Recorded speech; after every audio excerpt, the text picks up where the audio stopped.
ಆತ್ಮೀಯರೇ ಎಲ್ಲರೂ ನಮಸ್ಕಾರಗಳು. 2025-26ನೇ ಸಾಲಿನ MHRD UDAS ಪ್ಲಸ್ನಲ್ಲಿ ಸ್ಟೂಡೆಂಟ್ ಮಾಡ್ಯೂಲ್ನಲ್ಲಿ ವಿದ್ಯಾರ್ಥಿಗಳ ಒಂದು GPE FP ಅಂದರೆ ವಿದ್ಯಾರ್ಥಿಗಳ ಜನರಲ್ ಪ್ರೊಫೈಲು, ಎನ್ರೋಲ್ಮೆಂಟ್ ಪ್ರೊಫೈಲು ಮತ್ತು ಅವರ ಒಂದು ಫೆಸಿಲಿಟೀಸ್ ಪ್ರೊಫೈಲ್ಗಳನ್ನು ಅಪ್ಡೇಟ್ ಮಾಡ್ತಕ್ಕಂಥ ಆಪ್ಷನ್ ಈಗ ಅವೈಲೇಬಲ್ ಇದೆ. ಸೊ ಈ ಮೂರು ಪ್ರೊಫೈಲನ್ನು ಅಪ್ಡೇಟ್ ಮಾಡುವುದಕ್ಕಾಗಿ ನಿಮ್ಮ ಮೊಬೈಲ್ನಲ್ಲಿ ಬ್ರೌಸರ್ ಒಂದಕ್ಕೆ ಬನ್ನಿ, ಸರ್ಚ್ ಬಾರ್ನಲ್ಲಿ UDAS ಪ್ಲಸ್ ಅಂತ ಟೈಪ್ ಮಾಡಿಕೊಂಡು ಸರ್ಚ್ ಕೊಡಿ. ಸರ್ಚ್ ರಿಸಲ್ಟ್ಸಲ್ಲಿ udasplus.gov.in UDAS ಪ್ಲಸ್ ಮೊದಲೇ ಲಿಂಕ್ ಮೇಲೆ ಕ್ಲಿಕ್ ಮಾಡಿ. Login for all modules orange colour button ಮೇಲೆ ಕ್ಲಿಕ್ ಮಾಡಿ. Select state for login down ಇರೋ ಮಾರ್ಕ್ ಮೇಲೆ ಕ್ಲಿಕ್ ಮಾಡಿ.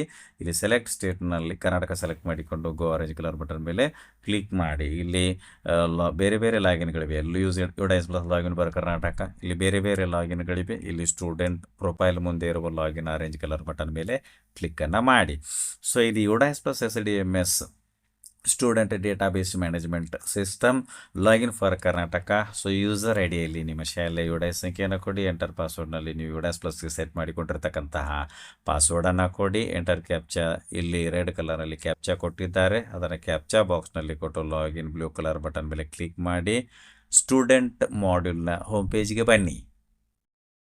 ಸೊ ನೆಕ್ಸ್ಟ್ ನಾವು ವೆಲ್ಕಮ್ ಪೇಜ್ಗೆ ಬರ್ತೇವೆ. ವೆಲ್ಕಮ್ ಪೇಜ್ನಲ್ಲಿ ಸ್ಕೂಲ್ ಯೂಸರ್ ಅಂತ ಹೆಡ್ ಮಾಸ್ಟರ್ ಹೆಸರು ಇರ್ತದೆ. ಇಲ್ಲಿ ರೆಡ್ ಕಲರ್ನಲ್ಲಿ 2025-26 ಬಟನ್ ಇದೆ, ಅದರ ಮೇಲೆ ಕ್ಲಿಕ್ ಮಾಡಿ. ಸೊ ಈಗ ಸ್ಕೂಲ್ ಇನ್ಫಾರ್ಮೇಷನ್ ಒಂದು ಪಾಪ್ ಪೇಜ್ ಬರ್ತದೆ, ಇಲ್ಲಿ ಕ್ಲೋಸ್ ಬಟನ್ ಇದೆ, ಕ್ಲಿಕ್ ಮಾಡಿ. School information pop page close ಆಯಿತು. ಸೊ ಮೇಲ್ಗಡೆ ಎಲ್ಲ ಸ್ಕೂಲ್ನ ಬೇಸಿಕ್ ಡೀಟೇಲ್ಸ್ ಇದೆ. ಇಲ್ಲಿ ಸ್ಕೂಲ್ ಡೀಟೇಲ್ಸ್ ಗ್ರೇಡ್ ವೈಸ್ ಅಂತ 25-26 ಅಂತ ಐತೆ, ಮತ್ತು ಡೇಟಾ ಎಂಟ್ರಿ ಆ್ಯಕ್ಟಿವ್ ಅಂತ ಗ್ರೀನ್ ಕಲರ್ನಲ್ಲಿದೆ. ಆಮೇಲೆ ಡೇಟಾ ನಾಟ್ ಸರ್ಟಿಫೈಡ್ ಅಂತ ರೆಡ್ ಕಲರ್ನಲ್ಲಿದೆ.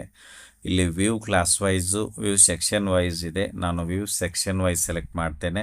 ಸೊ ನೋಡಬಹುದು ಇಲ್ಲಿ ಟೋಟಲ್ ಎನ್ರೋಲ್ಮೆಂಟು, ಅದರಲ್ಲಿ ಗರ್ಲ್ಸ್ ಬಾಯ್ಸ್ ಎಷ್ಟಿದೆ ಸಂಖ್ಯೆ ನೋಡ್ಬೋದು. ಆಮೇಲೆ ಇಲ್ಲಿ ಒಂದು ಡ್ಯಾಶ್ಬೋರ್ಡ್ನ ಟೇಬಲ್ ಬಂತು. ಈ ಟೇಬಲ್ನಲ್ಲಿ ಕ್ಲಾಸ್ಗಳಿವೆ ಮತ್ತು ಆಯಾ ಕ್ಲಾಸ್ ವೈಸು ವಿದ್ಯಾರ್ಥಿಗಳ ಸಂಖ್ಯೆಯನ್ನು ನೋಡಬಹುದು. ವಿದ್ಯಾರ್ಥಿಗಳ ಸಂಖ್ಯೆ ಬದಲಿಗೆ 0 ಇದ್ದರೆ ನೀವಿನ್ನೂ ಪ್ರೋಗ್ರೆಷನ್ ಆ್ಯಕ್ಟಿವಿಟಿಯನ್ನು ಮಾಡಿಲ್ಲ ಅಂತ ಅರ್ಥ.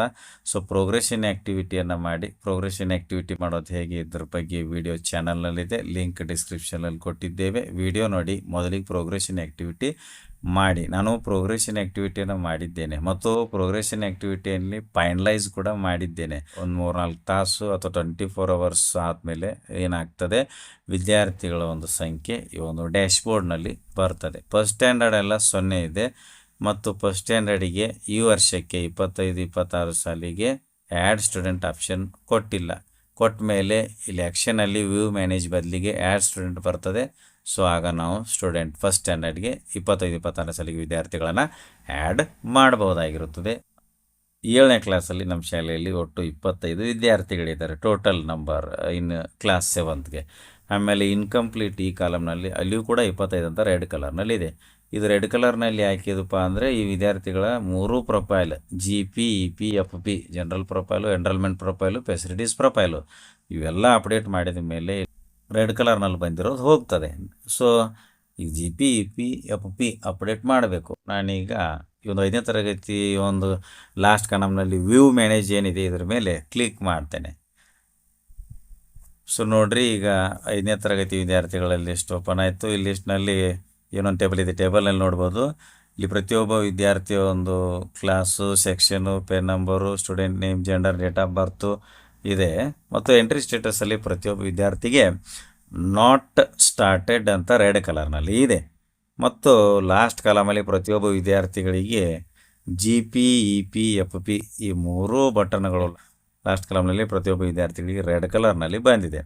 ಸೊ ನಾನೀಗ ಈ ಒಂದು ಲಿಸ್ಟ್ನಲ್ಲಿ ಉದಾಹರಣೆಗಾಗಿ ಮೊದಲೇ ಸಾಲಿನಲ್ಲಿ ಬರ್ತಕ್ಕಂಥ ವಿದ್ಯಾರ್ಥಿಯ ಒಂದು ಏನು ಲಾಸ್ಟ್ ಕಾಲಮ್ ಇದೆ GPE FP ಅಂತ, ಆ ಒಂದು GP ಬಾಕ್ಸ್ ಮೇಲೆ ಕ್ಲಿಕ್ ಮಾಡ್ತೇನೆ. GP page general profile page open ಆಯಿತು ಈ ವಿದ್ಯಾರ್ಥಿದು. ಸೊ ವಿದ್ಯಾರ್ಥಿಯ ಬೇಸಿಕ್ ಡೀಟೇಲ್ಸ್ ಎಲ್ಲ ಮೇಲಿದೆ ಮತ್ತು ವಿದ್ಯಾರ್ಥಿಯ ಜನರಲ್ ಪ್ರೊಫೈಲ್ ಇನ್ಫಾರ್ಮೇಷನ್ ಎಲ್ಲ ಪ್ರೀವಿಯಸ್ ಇಯರ್ನಿಂದ ಆಲ್ಮೋಸ್ಟ್ ಎಲ್ಲ ಬಂದಿರುತ್ತದೆ, ಆಟೋ ಪೇಜ್ ಆಗಿರುತ್ತದೆ. ಮತ್ತು ಜನರಲ್ ಪ್ರೊಫೈಲ್ನಲ್ಲಿ ನೋಡ್ತಾ ಬಂದಾಗ ನೋಡಿ, ಆಧಾರ್ ಡೀಟೇಲ್ಸು ವಿದ್ಯಾರ್ಥಿಗೆ ಗ್ರೀನ್ ಟಿಕ್ ಬಂದಿದೆ, ಅಂದರೆ ಆಧಾರ್ ಎಂಟ್ರಿ ಕೂಡ ಆಗಿದೆ, ವೆರಿಫಿಕೇಷನ್ ಸಕ್ಸಸ್ ಕೂಡ ಆಗಿದೆ. ಸೊ ಆಧಾರ್ ವೆರಿಫೈಡು ಗ್ರೀನ್ ಟಿಕ್ ಬಂದಿದೆ. ಒಂದು ವೇಳೆ ಇಲ್ಲಿ ವಿದ್ಯಾರ್ಥಿಗೆ ಗ್ರೀನ್ ಟಿಕ್ ಬರದೆ ನಾವೇನು ಮಾಡಿರ್ತೀವಿ, ಕೆಲವು ವಿದ್ಯಾರ್ಥಿಗಳಿಗೆ ಆಧಾರ್ ನಂಬರ್ ಇರದೇ ಇರೋದ್ರಿಂದ ಟೆಂಪ್ರರಿ 12 ಸಲ 9 ಅಂತ ಕೊಟ್ಟಿರುತ್ತೇವೆ. ಇಲ್ಲಿ ಆಧಾರ್ ನಂಬರ್ ಬಾಕ್ಸ್ನಲ್ಲಿ ವಿದ್ಯಾರ್ಥಿಯ ಕೊನೆಯ 4 ಅಂಕಿಗಳೇನಾದರೂ 9 9 9 9 ಅಂತ 4 ಸಲ 9 ಬಂದಿದ್ದರೆ ಈ ವಿದ್ಯಾರ್ಥಿಗೆ ನಾವು ಡಮ್ಮಿ ಆಧಾರ್ ನಂಬರ್ ಕೊಟ್ಟಿದ್ವಿ ಅಂತ. ಸೊ ವಿದ್ಯಾರ್ಥಿಯ ಆಧಾರ್ ಈಗ ಇದ್ದು ಆಧಾರ್ ಪ್ರೆಸೆಂಟ್ ವಿದ್ಯಾರ್ಥಿಯ ಆಧಾರ್ ಡೀಟೇಲ್ಸನ್ನು ನಾವು ಕೊಡಬೇಕಾದ್ರೆ ಇಲ್ಲಿ do you want to change Aadhaar details ಇಲ್ಲಿ ಒಂದು ಸ್ಕ್ವೇರ್ ಬಾಕ್ಸ್ ಇದೆ, ಅದರ ಮೇಲೆ ಕ್ಲಿಕ್ ಮಾಡಿ. ಆಗ ನಿಮಗೆ ಒಂದು ಪಾಪ್ ಪೇಜ್ ಬರ್ತದೆ, ಅಲ್ಲಿ ನೀವು ಎಗ್ರಿ ಕೊಡ್ರಿ.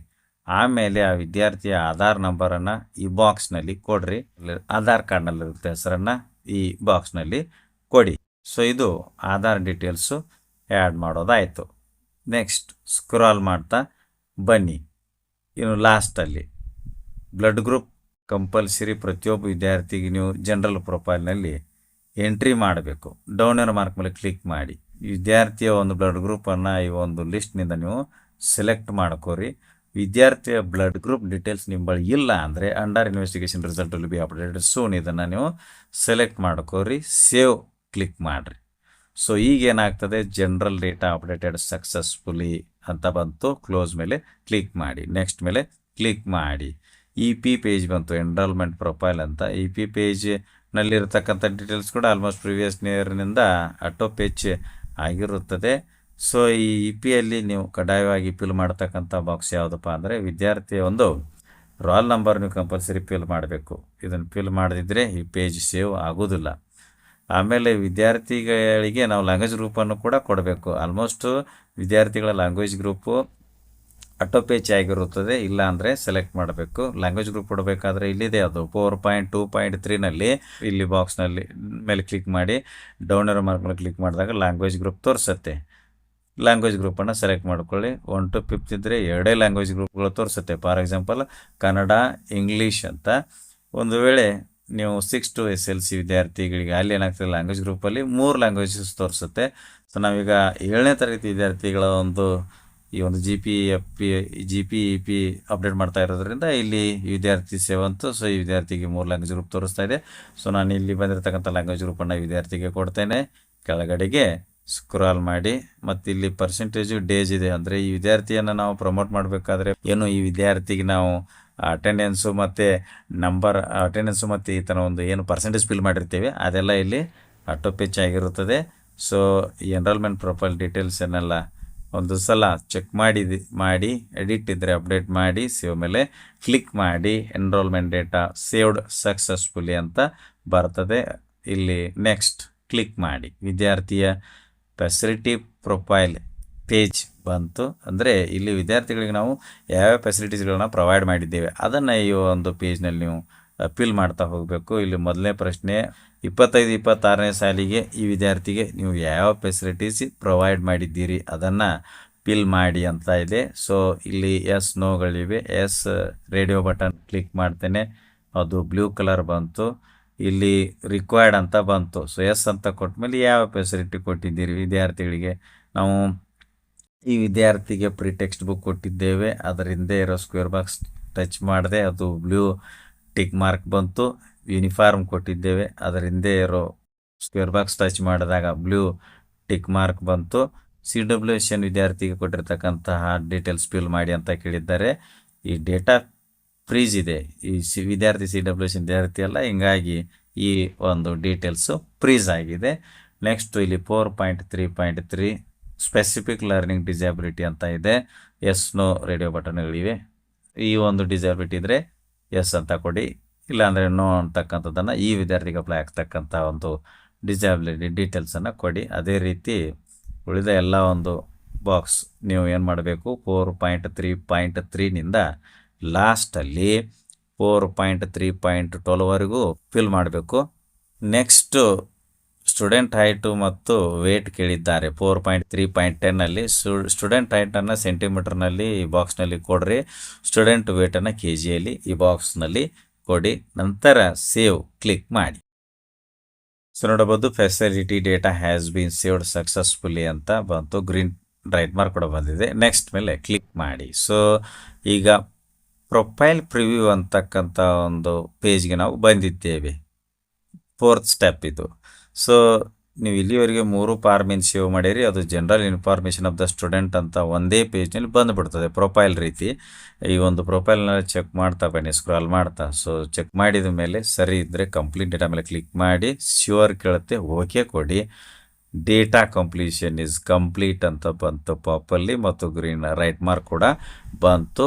ಓಕೆ ಮೇಲಾದರೂ ಕ್ಲಿಕ್ ಮಾಡಿ, ಇಲ್ಲಾಂದರೆ ನೆಕ್ಸ್ಟ್ ಸ್ಟೂಡೆಂಟ್ ಮೇಲೆ ಕ್ಲಿಕ್ ಮಾಡಿದ್ರೆ ಮುಂದಿನ ವಿದ್ಯಾರ್ಥಿಯ ಒಂದು ಜನರಲ್ ಪ್ರೊಫೈಲ್ ಪೇಜ್ ತೆರೆದುಕೊಳ್ಳುತ್ತದೆ. ಇಲ್ಲಿ ಬ್ಯಾಕ್ ಬಟನ್ ಇದೆ, ಅದರ ಮೇಲೆ ಕ್ಲಿಕ್ ಮಾಡ್ತೇನೆ.